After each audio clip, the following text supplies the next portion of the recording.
नमस्कार, मी श्वेता अंकले. Tarun Bharat news bulletin मध्ये आपल्या सर्वांचे स्वागत. आता पाहूया ठळक घडामोडी. महाशिवरात्रीनिमित्त बेळगाव शहर आणि परिसरातील सर्व शिव मंदिरे भाविकांनी गजबजली होती. श्री क्षेत्र दक्षिण काशी म्हणून प्रसिद्ध असलेल्या श्री कपिलेश्वर मंदिरामध्ये पहाटेपासून धार्मिक विधी पार पडले. दुपारी विशेष होम व अभिषेक झाले, ज्यामध्ये भाविकांनी उत्स्फूर्त सहभाग घेतला. सर्वत्र मिलिटरी महादेव, बिस्किट महादेव, वीरभद्र देवस्थान, मल्लिकार्जुन देवस्थान, वडगाव कॅम्प येथील बिस्किट महादेव, शंभू जत्ती मंदिर, महादेव गल्ली येथील श्री उमा रामेश्वर मंदिर, कणबर्ग येथील श्री सिद्धेश्वर मंदिर या ऐतिहासिक शिवालयांमध्ये विविध धार्मिक विधी पार पडले. शिवालयांच्या प्रवेशद्वाराजवळ बेल, फुले, पत्री यासारख्या साहित्याची तेजीने विक्री झाली, ज्यामुळे विक्रेतेही आनंदित झाले. शनिवारी मध्यरात्रीपासून रविवारी दिवसभर अभिषेक, रुद्राभिषेक, लघुरुद्राभिषेक, पंचामृताभिषेक, महाआरती आणि पूजन झाले. कपिलेश्वर मंदिराच्या परिसराला जत्रेचे स्वरूप प्राप्त झाले होते. तसेच विविध सामाजिक संस्थांकडून दूध, पाणी आणि उपवासाचे हलके पदार्थ वाटप करण्यात आले. लाखो भाविकांनी दर्शन घेतले, ज्यामुळे शहरातील शिवमंदिरे भक्तांच्या गर्दीमुळे फुलून गेली होती. उसाच्या ट्रॅक्टरला ओव्हरटेक करताना दोन दुचाकींची समोरासमोर धडक झाल्याने दुचाकीवरील एक युवक ठार झाला, तर दुचाकीवरील इतर 4 जण आणि ट्रॅक्टर चालक असे 5 जण गंभीर जखमी झाले आहेत.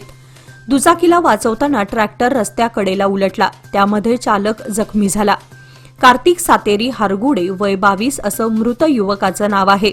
शनिवारी रात्री 8:45च्या सुमारास सोनोली येळेबैल रस्त्यावर येळेबैल येथील येळूरकर यांच्या घरासमोर हा अपघात घडला.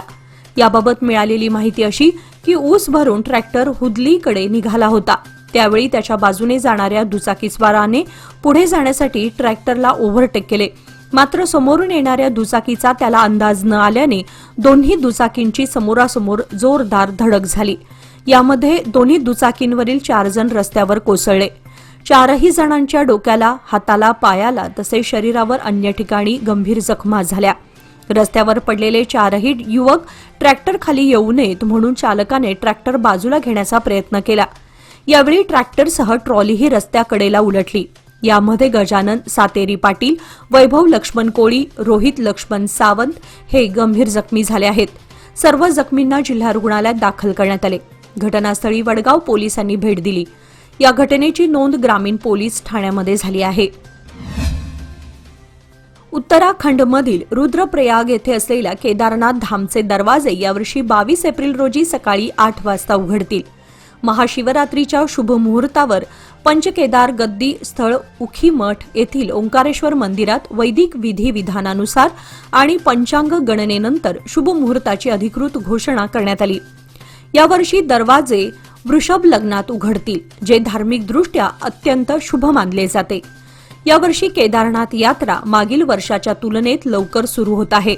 2025 मध्ये धामचे दरवाजे 2 मे रोजी उघडले होते, तर यावेळी 22 एप्रिल रोजी उघडतील. म्हणजेच भाविकांना यावेळी 10 दिवस आधी बाबा केदारनाथाचे दर्शन घेता येतील. तारीख घोषित होताच शासन, प्रशासन आणि बद्रीनाथ केदारनाथ मंदिर समितीने यात्रा तयारीला वेग दिला आहे. पायी मार्गावरील बर्फ हटवणे, सुरक्षा व्यवस्था मजबूत करणे आणि यात्रेकरूंसाठी सुविधा सुधारण्याचे काम युद्धपातळीवर सुरू आहे. यावेळी यात्रा अधिक सुरक्षित आणि व्यवस्थित बनवण्यावर विशेष भर दिला जात आहे. टिळकवाडीतील पहिल्या रेल्वे फाटक येथे शनिवारी सायंकाळी अचानक रेल्वे थांबल्याने तासभर रहदारीची कोंडी झाली होती. त्यामुळे काँग्रेस रोडहून पलीकडे जाणाऱ्या व पलीकडून काँग्रेस रोडकडे येणाऱ्या दुचाकी, 4चाकी वाहनांना अडकून पडावं लागलं. रेल्वे येण्यापूर्वी फाटक बंद केलं जातं, मात्र काल शनिवारी सायंकाळी 6च्या सुमारास टिळकवाडी येथील पहिल्या फाटकावर दोन्ही लोहमार्गावर रेल्वे थांबून राहिल्याने अर्ध्या तासाहून अधिक काळ फाटक बंद ठेवावं लागलं. त्याचा परिणाम साहजिकच काँग्रेस रोडवरील वाहतुकीवर झाला. काँग्रेस रोडवरून टिळकवाडीत आणि टिळकवाडीहून भवानीनगरकडे जाणारी दुचाकी, 4चाकी वाहने अडकली. कोंडीची माहिती मिळताच रेल्वे खात्याशी संपर्क साधला असता योग्य सिग्नल न मिळाल्याने ही परिस्थिती निर्माण झाल्याची माहिती देण्यात आली. तासाभराने रेल्वे मार्गस्थ झाल्यानंतर वाहतुकीसाठी मार्ग खुला झाला. वारंवार अशी परिस्थिती पहिल्या फाटकावर उद्भवत असल्याने या ठिकाणी भुयारी मार्ग किंवा उड्डाणपूल बनवावा अशी मागणी होत आहे. बेळगाव जवळील डोंगर रांगांमध्ये वसलेले सिद्धेश्वर मंदिर निडगल येथे महाशिवरात्री निमित्त भाविकांची मोठी गर्दी उसळली। पहाटेपासून अभिषेक, पूजा, आरती व भजन कार्यक्रमांचे आयोजन करण्यात आले होते। दिवसभर मंदिर परिसर भक्तिमय वातावरणाने दुमदुमला होता। स्थानिकांच्या मते या मंदिराचा संबंध रामायण व पांडवकालीन आख्यायिकांशी जोडला जातो। हनुमान हे महादेवाचे अवतार मानले जात असल्याने येथे शिवमूर्तीची प्रतिष्ठापना करण्यात आली असून सिद्धेश्वर म्हणून हे देवस्थान प्रसिद्ध झाले आहे। महाशिवरात्रीनिमित्त मंगळवार दिनांक 17 रोजी भव्य महाप्रसादाचे आयोजन करण्यात आले आहे। ग्रामस्थ अशोक कदम यांनी दिलेल्या माहितीनुसार दरवर्षीप्रमाणे याही वर्षी मोठ्या उत्साहात कार्यक्रम पार पडत आहे। मंदिर परिसरामध्ये शांताराम कदम, महेश कदम, विनायक सुतार यांच्यासह ग्रामस्थ मोठ्या संख्येने उपस्थित होते। उन्हाळ्याची सुरुवात व्हायची आहे, मात्र आतापासूनच जिल्ह्यातील अनेक भागामध्ये पाणी टंचाईचे संकेत मिळत आहेत। ग्रामीण भागामध्ये टँकरची धावपळ सुरू झाली असून शहरामध्ये खासगी टँकरचे दर वाढले आहेत। काही ठिकाणी नळांना कमी दाबाने पाणी पुरवठा सुरू आहे, तर काही प्रभागांमध्ये आठवड्यातून एकदाच पाणी पुरवठा होत असल्याच्या तक्रारी आहेत। परिस्थितीचा वेध घेतल्यास यंदा पाणी टंचाईचे संकेत हे आतापासूनच मिळू लागलेत। जलसंपदा विभागाच्या आकडेवारीनुसार गेल्या वर्षी फेब्रुवारीच्या पहिल्या आठवड्यात प्रमुख जलाशयांमध्ये सुमारे 71% पाणीसाठा होता। यंदा तो 52% घसरला आहे। घटप्रभा धरणामध्ये वर्ष 2025 मध्ये 69% पाणीसाठा होता, यंदा 50% पाणीसाठा शिल्लक आहे। मलप्रभा धरणामध्ये 2025 मध्ये 73% पाणीसाठा होता, यंदा तो 54% आहे। म्हणजे दोन्ही ठिकाणी सुमारे 19% घसरण नोंद झाली आहे। वर्ष 2024 मध्ये जिल्ह्यात सरासरी 812 मिलीमीटर पाऊस झाला होता। 2025 मध्ये तो 684 मिलीमीटरवर आला आहे। भूजल पातळीतही यंदा खानापूर, बैलहंगल आणि सौंदत्ती या तालुक्यात स्थिती अधिक बिकट असल्याची नोंद आहे। 300 फुटांहून खोल बोरवेल करूनही पाणी न मिळण्याच्या घटना वाढत आहेत। तसेच बेळगाव शहर स्मार्ट सिटी योजना तरी असली, पाणी पुरवठ्याच्या बाबतीत अनेक भागामध्ये अस्थिरता दिसून येत आहे। मूळ क्षेत्र मेतके येथे बाळूमामांच्या दर्शनासाठी आलेल्या भाविकांची गाडी फोडून सुमारे 40 तोळे सोन्याचे दागिने अज्ञातांनी लंपास केल्याची घटना घडली आहे। दरम्यान या घटनेचा तपास मुरगुड पोलीस करत आहेत। रात्री उशिरापर्यंत फॉरेन्सिक लॅबच्या कर्मचाऱ्यांना बोलवून हा तपास सुरू होता। याबाबतची अधिक माहिती अशी की मूळ देवगड येथील व सध्या पुणे येथे वास्तव्यास असलेले वेदांत विजयकुमार धुमाळ, त्यांची आई, विवाहित बहीण व तिचा पती व आणखी एक बहीण असे 5 जण मेतके येथे दर्शनासाठी आले होते। सायंकाळी 6च्या दरम्यान त्यांनी अगोदर मूळ मंदिरात दर्शन घेतले व नंतर ते गलगले रस्त्याला असलेल्या बाळूमामा सत्यव्वा देवी जोड मंदिरात दर्शनासाठी गेले। यावेळी गाडी मंदिराच्या नजीकच रस्त्याकडेला पार्क करून हे सर्व मंदिरात गेले होते। तिथे दर्शन घेऊन बाहेर गाडीजवळ येताच पाठीमागील काच फोडून आत ठेवलेली दागिन्यांची बॅग पळवल्याचे लक्षात आले। दरम्यान रात्री उशिरापर्यंत सहाय्यक पोलीस निरीक्षक शिवाजीराव करे व त्यांचे सहकारी चौकशी, सीसीटीव्ही व फॉरेन्सिक लॅबच्या माध्यमातून तपास करत होते। एक T20 क्रिकेट आहे ना, मला जाम आवडतं, पण माझे पैसे इन्व्हेस्ट करताना मात्र मी गेल नाही तर गावस्करच बनतो। FD मध्ये नेहमी इन्व्हेस्ट करतो, कारण FD आहे तर स्टेडी आहे। लोकमान्य FD सोबत मिळवा best interest rate. Lokmanya FD आहे तर स्टेडी आहे। ग्रामीण आणि आंतरतालुका बस सेवेवर गेल्या 2 दिवसांपासून मोठा परिणाम जाणवला असून अचानक बस फेऱ्या कमी झाल्याने प्रवाशांना मोठ्या गैरसोयीला सामोरे जावे लागले। राज्यातील सत्तारूढ काँग्रेस पक्षाला 1000 दिवस पूर्ण झाल्याच्या निमित्ताने हावेरी येथे आयोजित भूवितरण कार्यक्रमासाठी राज्यभरातून सुमारे 1000 बसेसचे आरक्षण करण्यात आले होते। त्यापैकी बेळगाव विभागातून तब्बल 160 बसेस कार्यक्रमासाठी पाठवण्यात आल्याने स्थानिक बस सेवेवर ताण निर्माण झाला। बेळगावातील एका खासगी कार्यक्रमासाठी प्रत्येक गावातून मोठ्या प्रमाणात खासगी प्रवासी टेम्पो व वाहनांचे आरक्षण करण्यात आले। परिणामी ग्रामीण भागातील नागरिकांना नेहमीप्रमाणे उपलब्ध असणारी खासगी प्रवासी वाहतूकही अत्यल्प प्रमाणात राहिली। ग्रामीण आणि दुर्गम भागात आधीच परिवहन महामंडळाच्या बस फेऱ्या मर्यादित असतात, त्यामुळे प्रवासी बहुतांश वेळा खासगी प्रवासी वाहनांवर अवलंबून असतात। मात्र दोन्ही प्रकारची वाहतूक कमी झाल्याने विद्यार्थ्यांना, नोकरदारांना आणि बाजारासाठी शहरात येणाऱ्या नागरिकांना अडचणींचा सामना करावा लागला। काही ठिकाणी बस स्थानकांवर प्रवाशांची गर्दी दिसून आली. नियोजित वेळेपेक्षा उशिरा येणाऱ्या बसेसमुळे प्रतीक्षा कालावधी वाढला, तर अनेकांना पर्यायी साधन मिळेपर्यंत तासनतास थांबावे लागले. शहरातील गोंधळी गल्ली परिसरात गेल्या महिन्याभरापासून सुरू असलेल्या जलवाहिनी खोदकामामुळे स्थानिक नागरिक व व्यावसायिक हैराण झाले आहेत. मोठी जलवाहिनी टाकण्याचं काम पूर्णत्वाकडे जात असले तरी लहान जलवाहिन्यांद्वारे प्रत्येक घरापर्यंत नळ जोडणी देण्याचं काम अद्याप सुरू आहे. मात्र या संपूर्ण प्रक्रियेमुळे रस्त्याची अवस्था अत्यंत खराब झाली असून परिसरात धुळीचं साम्राज्य पसरलं आहे. गोंधळी गल्ली ही रहिवासी व व्यावसायिक दृष्टीने गजबजलेली मानली जाते. या ठिकाणी रुग्णालय, किराणा दुकाने, ice cream stall, fast food centre आणि इतर लहान मोठी दुकाने आहेत. दिवसभर मोठी वर्दळ असणाऱ्या या भागात खोदकामानंतर रस्ता मोकळा व उखडलेला राहिल्याने वाहनांची ये-जा होताच मोठ्या प्रमाणावर धूळ उडत आहे. याचा थेट परिणाम दुकानदारांच्या व्यवसायावर होत आहे. दुकानदारांच्या मते धुळीमुळे ग्राहक दुकानात थांबण्यास कचरतात. खाद्यपदार्थ विक्री करणाऱ्या दुकानांसमोर स्वच्छता राखणे कठीण झाले आहे. वारंवार साफसफाई करूनही धूळ पुन्हा साचत असल्याने अतिरिक्त खर्च आणि मेहनत वाढली आहे. लहान मुले व ज्येष्ठ नागरिकांना याचा अधिक त्रास होत असल्याचे स्थानिकांचे म्हणणे आहे. पाणी पुरवठा सुधारण्यासाठी जलवाहिनीचं काम आवश्यक असलं तरी नियोजनाअभावी नागरिकांना मोठी गैरसोय सहन करावी लागत असल्याची भावना व्यक्त होत आहे. यंदा खरीप हंगामामध्ये जिल्ह्यातील शेतकऱ्यांनी मोठ्या प्रमाणात मका पिकाचं उत्पादन घेतलं. त्यानुसार 3,46,000 क्विंटल मक्याची शेतकऱ्यांकडून खरेदी करण्यात आली. राज्य सरकारने मक्याच्या खरेदीसाठी प्रति क्विंटल 2,150 दर निश्चित केला होता. मात्र काही ठिकाणी कमी दरात मका खरेदी करण्यात आला होता. यामुळे शेतकऱ्यांना आर्थिक संकटाला तोंड द्यावं लागलं.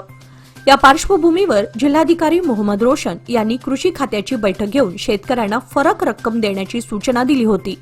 जिल्ह्यातील 11 एपीएमसीमध्ये मका खरेदी केंद्र सुरू करण्यात आलं असून शेतकऱ्यांना FID मध्ये नोंदणी करून मका विक्री करण्याचं आवाहन केलं आहे. बैलहोंगल, सौंदत्ती, गोकाक, रामदुर्ग, संकेश्वर, अथणी, निपाणी, कुडची, नंदगड, यरगट्टी व कागवाड उप एपीएमसी खरेदी केंद्र सुरू केलं असून याच्या माध्यमातून शेतकऱ्यांना मक्याची विक्री करता येणार आहे. यासाठी नोंदणी बंधनकारक केली आहे. रताळी काढणी अंतिम टप्प्यामध्ये आली आहे. शिवाय दर देखील 400 ते 500 रुपये क्विंटलवर घसरल्याने शेतकरी अडचणीत आले आहेत. यंदा उन्हाळी हंगामात रताळी वेल लागवड क्षेत्र वाढलं होतं. सुरुवातीला रताळ्याला समाधानकारक भाव मिळाला, मात्र आता दर गडगडले आहेत. काही भागात अंतिम टप्प्यामध्ये रताळी काढणी सुरू आहे. तालुक्यातील पश्चिम भागामध्ये पावसाळी रताळी वेल लागवड व उन्हाळी रताळी लागवड क्षेत्र देखील वाढू लागलं आहे. त्यामुळे साहजिकच उत्पादनही वाढलंय. पावसाळी रताळ्यांना समाधानकारक दर मिळाला असून त्यानंतर उन्हाळी रताळी वेल लागवड वाढली आहे.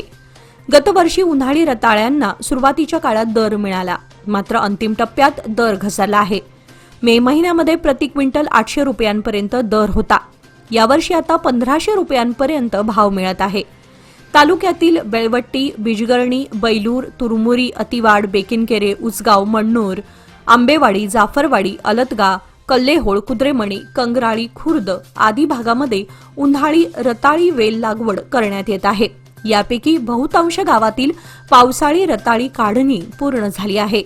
तालुक्यात बटाटा लागवड कमी झाली असून रताळी लागवडकडे कल वाढू लागलाय. शहरातील वाढत्या भटक्या कुत्र्यांच्या समस्येच्या पार्श्वभूमीवर अखेर निर्बीजीकरण मोहिमेला पुन्हा सुरुवात करण्यात आली आहे. 2 दिवसामध्ये 12 भटक्या कुत्र्यांवर निर्बीजीकरण शस्त्रक्रिया केल्याची माहिती बेळगाव महापालिकेच्या पशुसंगोपन विभागातून देण्यात आली आहे. ऑक्टोबर महिन्यापासून हे मोहीम पूर्णपणे बंद होती. त्यामागे अनेक प्रमुख कारणे होती. पशुसंगोपन विभागानं शहरातील भटक्या कुत्र्यांच्या रेबीज प्रतिबंधक लसीकरणाला सुरुवात केल्यानं या निर्बीजीकरणाला ब्रेक लागला होता. दरम्यानच्या काळामध्ये शहरात कुत्र्यांच्या हल्ल्यांच्या गंभीर घटना घडल्यात. काही भागात नागरिकांमध्ये भीतीचं वातावरण होतं. विशेषतः लहान मुले आणि ज्येष्ठ नागरिकांवर हल्ल्यांच्या तक्रारी वाढल्या. त्यामुळे महापालिकेला हा विषय गांभीर्याने घ्यावा लागला. निर्बीजीकरण प्रक्रिया तातडीने सुरू करण्यासाठी हिरेबागेवाडी येथे तात्पुरते शेड उभारण्यात आले असून जुन्या ठेकेदारालाच पुन्हा काम देण्याचा निर्णय घेण्यात आला. आता परिस्थिती सुधारल्यानंतर संबंधित कर्मचाऱ्यांना पुन्हा बोलावलं असून 3 कर्मचारी शहरातील विविध भागात कुत्री पकडून त्यांचे निर्बीजीकरण सुरू केले आहे. प्रशासनाच्या मते नियमित व नियोजनबद्ध निर्बीजीकरण केल्यास कुत्र्यांची संख्या कमी होईल. त्यामुळे हल्ल्यांच्या घटनांवर नियंत्रण मिळवता येईल अशी अपेक्षा आहे. पेट्रोल पंपवरील एका कर्मचाऱ्याला बेदम मारहाण करतानाचा व्हिडिओ सोशल मीडियावर व्हायरल झालाय. आठवडाभरापूर्वी कोल्हापूर सर्कल जवळील एका पेट्रोल पंपावर ही घटना घडली असून माळ मारुती पोलीस स्थानकाशी संपर्क साधला असता FIR दाखल झाला नसल्याचे पोलिसांनी सांगितले. पेट्रोल पंपवर हवा भरण्याचं काम करणाऱ्या एका कामगाराला मारहाण झाली आहे. कारमध्ये हवा भरल्यानंतर एका महिलेने त्याच्या बदल्यात 10 रुपये दिले. पैसे माझ्या अंगावर फेकून का दिलेस अशी विचारणा करीत त्या कर्मचाऱ्याने आरडाओरड केल्यानं पेट्रोल पंपावर गोंधळाचं वातावरण निर्माण झालं. ज्या महिलेबरोबर वादावादी झाली होती त्या महिलेच्या कुटुंबियांनी कामगाराला मारहाण केल्याचंही व्हायरल व्हिडिओवरून स्पष्ट होतं. शिवीगाळ करत कर्मचाऱ्याला लाथाबुक्क्यांनी मारहाण करतानाचा व्हिडिओ पाहून पोलिसांनी त्या दोघा जणांनाही पोलीस स्थानकात बोलावलंय. मात्र दोघांनीही फिर्याद दिली नसल्याचं अधिकाऱ्यांनी सांगितलं. शेतकऱ्यांना राज्यातील हजारो PM किसान योजनेअंतर्गत बाकी रक्कम देण्याबाबत कृषी मंत्री N. चेलुवरायस्वामी यांनी केलेल्या विनंतीला केंद्र सरकारने सकारात्मक प्रतिसाद दिला आहे. चेलुवरायस्वामी यांनी 17 डिसेंबर 2025 रोजी केंद्रीय कृषी मंत्री शिवराजसिंह चौहान यांना पत्र पाठवून तांत्रिक कारणांमुळे राज्यातील 30,000हून अधिक पात्र शेतकरी PM किसान योजनेच्या लाभापासून वंचित आहेत याकडे लक्ष वेधले होते. मागील आठवड्यामध्ये झालेल्या आंतरराष्ट्रीय व्यापार परिषदेला केंद्रीय मंत्र्यांनी भेट दिली तेव्हा देखील मंत्री चेलुवरायस्वामी यांनी हा मुद्दा उपस्थित केला होता. त्यावर उत्तर देताना केंद्रीय मंत्री शिवराजसिंह चौहान यांनी कर्नाटक सरकारने दिलेल्या माहितीच्या आधारे PM किसान योजनेतील 22व्या हप्त्याच्या देयक यादीमध्ये 22,000हून अधिक लाभार्थ्यांचा समावेश करण्यात आला आहे. लवकरच त्यांच्या खात्यावर पैसे जमा होतील. उर्वरित प्रकरणांबाबत राज्यातील अधिकाऱ्यांनी पडताळणी करून शिफारस करताच संबंधितांनाही योजनेमध्ये समाविष्ट केले जाईल असे आश्वासन दिले आहे. याचबरोबर आजचे बातमीपत्र इथे संपले. अधिक माहिती आणि ताज्या घडामोडींसाठी पाहत रहा तरुण भारत न्यूज चॅनल. तसेच आमच्या चॅनलला लाईक, शेअर आणि सबस्क्राईब करायला विसरू नका. आणि विश्वासार्ह बातम्यांसाठी दररोज वाचा दैनिक तरुण भारत. धन्यवाद.